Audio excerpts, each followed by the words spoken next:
Takže čautec lidi, zdraví vás Straver a dneska to bude vlastně úplně úvodní video, jak už jste si určitě z názvu všimli. Bude to prostě úvodní nebo první video na tomhle kanále, kde se vám pokusím říct nějaké ty základní informace o tomhle kanále, jako třeba prostě co budu natáčet a takhle, prostě základní informace, co byste možná chtěli vědět. Takže jako první bych chtěl poukázat na to, že lidi teďka prostě dávají šanci jenom těm už youtuberům, co už jsou na nějaký úrovni, ale měli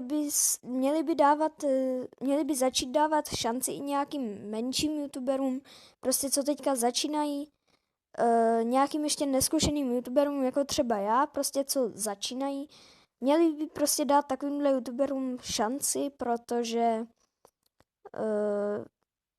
pak vlastně, nevím jak to říct, ale prostě měli by začít dávat šanci, takže jsem jenom tím chtěl říct, abyste omluvili nějaký ty menší chybičky na začátku.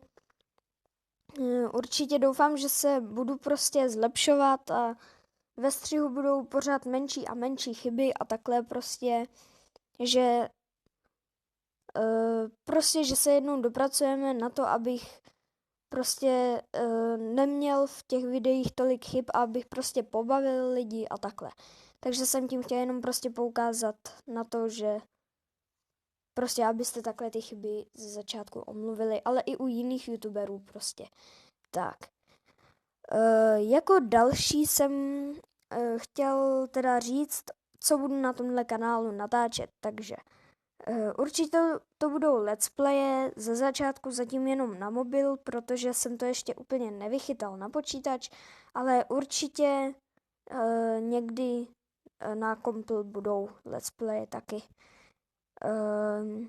Takže to budou teda let's playe na Android, pak třeba občas nějaký tutoriály, ale to vůbec nevím, nad tím jsem ještě nějak nepřemýšlel, jako co by to mohlo být nebo tak, takže to zatím jakože nic, ale rozhodně tady teda budou challenge a občas nějaký vlog, takže tenhle kanál bude hlavně let's playovej, ale občas natočím i nějaký video s kamerou, takhle bych to řekl, no.